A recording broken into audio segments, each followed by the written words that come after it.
नमस्कार, स्वागत है आपका यूएई खबर पर। चलिए शुरू करते हैं आज की ताजा बुलेटिन। सबसे पहले हम आज के हाइलाइट्स को जानेंगे, फिर खबरों को विस्तार से बताएंगे। तो चलिए शुरू करते हैं, लेकिन उससे पहले अगर आपने अभी तक अरब टाइम्स ऐप को डाउनलोड नहीं किया है तो फटाफट कर लीजिए। बता दें कि डाउनलोड करने के लिए आपको ज़्यादा कुछ करने की जरूरत नहीं है। जाना है प्ले स्टोर पर, सर्च करना है अरब टाइम्स ऐप, वहाँ पर आपको ऐप दिख जाएगा, आप उसे डाउनलोड कर सकते हैं। तो डाउनलोड ना।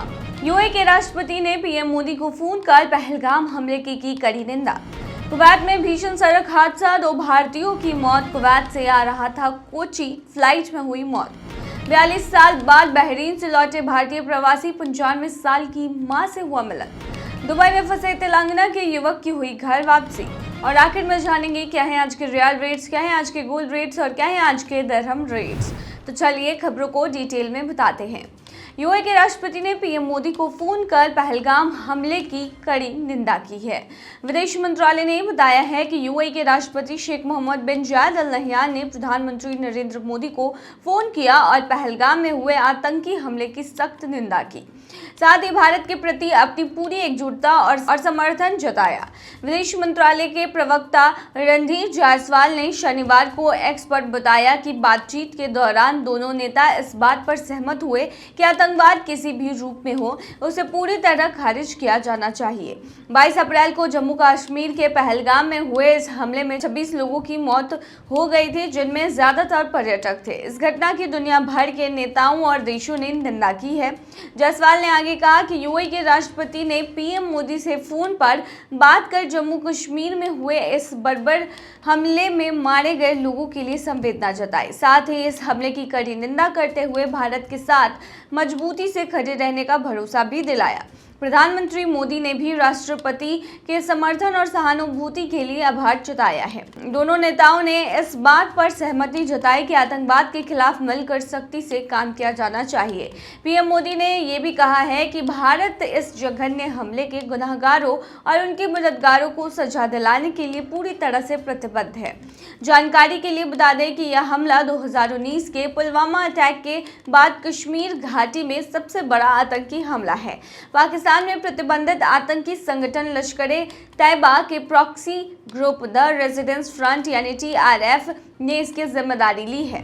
कुवैत में भीषण सड़क हादसा, 2 भारतीयों की मौत।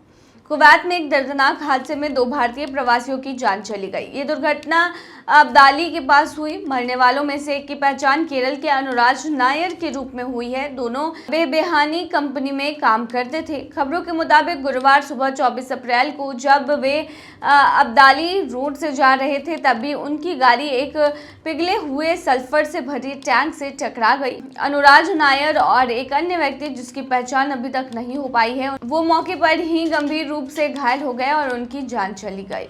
वहीं गाड़ी में सवार 2 और लोग घायल हो गए। उन्हें अस्पताल में भर्ती कराया गया है और इलाज चल रहा है। फिलहाल अधिकारी हादसे के पीछे की वजहों की जांच कर रहे हैं ताकि पता चल सके कि कहीं कोई बाहरी कारण तो इस टक्कर का जिम्मेदार नहीं था।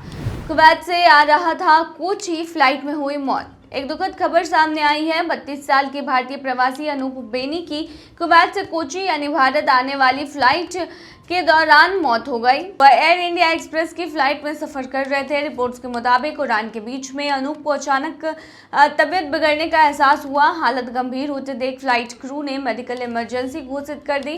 तुरंत मदद के लिए विमान को मुंबई एयरपोर्ट की ओर डायवर्ट किया गया। हालांकि लैंडिंग के बाद तुरंत इलाज शुरू कर दिया गया, लेकिन अनूप को बचाया नहीं जा सका। फिलहाल उनके पार्थिव शरीर को मुंबई में रखा गया है जब तक आगे की प्रक्रिया पूरी नहीं हो जाती। अनूप बेनी कुवैत में इंडियन सेंट्रल स्कूल में अकाउंटेंट के तौर पर काम कर रहे थे और पिछले 8 साल से वह वहीं रह रहे थे। उन्होंने नवंबर 2024 में NC सैमुअल से शादी की थी। अनूप कुवैत में सेंट ग्रेगोरियस महा एडवाका चर्च के भी सक्रिय सदस्य थे। 42 साल बाद बहरीन से लौटे भारतीय प्रवासी 95 साल की मां से हुआ मिलन। 64 साल के गोपालन चंद्रन आखिरकार 42 साल बाद बहरीन से वापस अपने घर लौट आए हैं। केरल के पोडिकोनम गांव के रहने वाले चंद्रन की अपनी 95 साल की मां से मुलाकात बहुत ही भावुक रही। एक ऐसा पल जिसका इंतजार उन्होंने दशकों तक किया। चंद्रन 1983 में बेहतर जिंदगी की तलाश में बहरीन गए थे, लेकिन किस्मत ने धोखा दिया। यहां पहुंचते ही उनके नियोक्ता का निधन हो गया और उनका पासपोर्ट भी गुम गया। बिना दस्तावेज के तो वो वहां फंसे रह गए और पेंटर का काम करते हुए किसी तरह गुजर बसर करते रहे। उनकी हालात 2020 में सामने आई, जब एक झगड़े के बाद पुलिस ने उन्हें हिरासत में ले लिया। इसके बाद दिल्ली बेस्ड एनजीओ प्रवासी लीगल सेल ने उनकी मदद के लिए कदम उठाया। इस संगठन में रिटायर्ड जज, वकील और पत्रकार जैसे लोग जुड़े हैं जो विदेश में फंसे भारतीयों की मदद करते हैं। एनजीओ ने अपने एक फेसबुक पोस्ट में लिखा कि यह एक ऐसी कहानी है जो दिल को छू जाती है। 42 साल तक चंद्रन एक अनजाने देश में फंसे रहे, लेकिन इंसानियत, न्याय और करुणा की वजह से आज वो वापस अपने वतन लौट आए। पीएलसी की टीम ने बहरीन में भारतीय दूतावास और स्थानीय इमिग्रेशन विभाग के साथ मिलकर चंद्रन की वापसी का रास्ता साफ किया। एनजीओ ने लिखा कि आज सुबह चंद्रन सिर्फ यादों और अपने परिवार से मिलने की उम्मीद के लिए फ्लाइट में बैठे। उनके पास ना कोई सामान था, ना पैसे, बस अपनों से मिलने की खुशी थी। चंद्रन के बहरीन जाने के 2 साल बाद 1985 में उनके पिता का निधन हो गया था। जब वह लौटे हैं तो मां के साथ उनका मिलन बेहद इमोशनल रहा। हालांकि घर लौटने की खुशी के बीच चंद्रन का मन थोड़ा उदास भी है। उन्होंने इंडियन एक्सप्रेस में कहा कि मैं खाली हाथ लौटा हूं, मेरा टिकट भी दूतावास ने बनवाया था। अविवाहित चंद्रन ने कहा कि भविष्य थोड़ा अंधेरा दिख रहा है और मेरी तबीयत भी ठीक नहीं रहती। एनजीओ ने बहरीन और भारतीय सरकार दोनों का शुक्रिया अदा किया, जिनकी मदद से चंद्रन की घर वापसी मुमकिन हो पाई है। दुबई में फंसे तेलंगाना के युवक की हुई घर वापसी। तेलंगाना के सिद्दीपेट जिले के हुस्नाबाद के रहने वाले चौपाड़ी लिंगाया आखिरकार शनिवार 26 अप्रैल को दुबई से वापस अपने घर लौट आए। उनकी घर वापसी तेलंगाना सरकार की मदद से मुमकिन हो पाई। लिंगाया नौकरी की तलाश में दुबई गए थे और वहां मजदूर का काम करने लगे। शुरुआत में सब कुछ ठीक चल रहा था, लेकिन सेहत खराब होने लगी। पैरों में सूजन के चलते वह काम करने में भी असमर्थ हो गए। हालत इतनी खराब हो गई कि वो खुद से शौचालय तक नहीं जा पा रहे थे। मुसीबत में फंसे लिंगाया ने एक सेल्फी वीडियो बनाकर मुख्यमंत्री रेवंत रेड्डी और परिवहन मंत्री पन्नोम प्रभाकर से मदद की गुहार लगाई। उन्होंने वीडियो में कहा कि मैं कर्ज चुकाने के लिए दुबई आया था, 1 महीने से काम कर रहा था, लेकिन अब पैरों की सूजन से बुरी हालत है। मेरा पासपोर्ट भी मेरे पास नहीं है, प्लीज मेरी मदद करें। उनकी अपील पर मंत्री प्रभाकर ने तुरंत एक्शन लिया और तेलंगाना एनआरआई सलाहकार समिति के अध्यक्ष बीएम विनोद कुमार और उपाध्यक्ष मंडा भीम रेड्डी से मिलकर समन्वय किया। इसके बाद लिंगाया को सकुशल घर वापस लाया गया। चलिए आखिर में बताते हैं क्या है आज के रियल रेट्स, क्या है आज के गोल्ड रेट्स और क्या है आज के दिरहम रेट्स। तो आज एक सऊदी रियाल में 22.66 रुपया है, जो कि पिछले दिन 22.76 रुपया था। वहीं आज एक सऊदी रियाल में 36.38 नेपाली रुपीज है, जो कि पिछले दिन 36.40 नेपाली रुपीज थे। वहीं आज एक सऊदी रियाल में 32.36 बांग्लादेशी टका है, जो कि पिछले दिन 32.38 बांग्लादेशी टका था। वहीं आज एक सऊदी रियाल में 74.95 पाकिस्तानी करेंसी है, जो कि पिछले दिन 74.95 पाकिस्तानी करेंसी थी। वहीं आज एक सऊदी रियाल में 22.74 भूटानी करेंसी है, जो कि पिछले दिन 22.75 भूटानी करेंसी थी।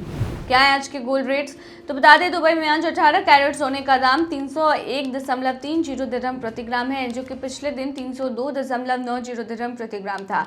यानी कि आज के गोल्ड के रेट की 18 कैरेट की भारतीय मुद्रा में कीमत 6,975 की है।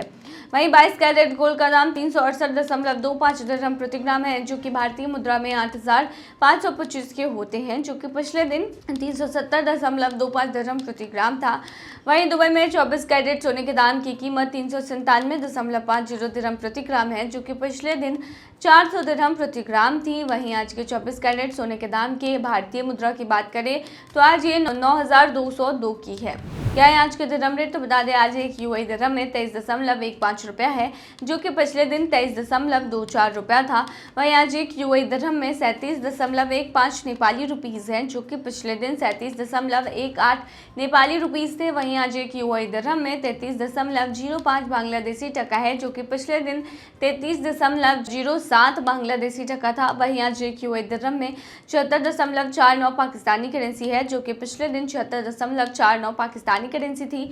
वहीं आज एक यूएई दिरहम में 23.22 भूटानी करेंसी है, जो कि पिछले दिन 23.24 भूटानी करेंसी थी। तो ये थी आज की ताज़ा बुलेटिन। ऐसे ही ताज़ा अपडेट्स के लिए बने रहिए हमारे चैनल पर।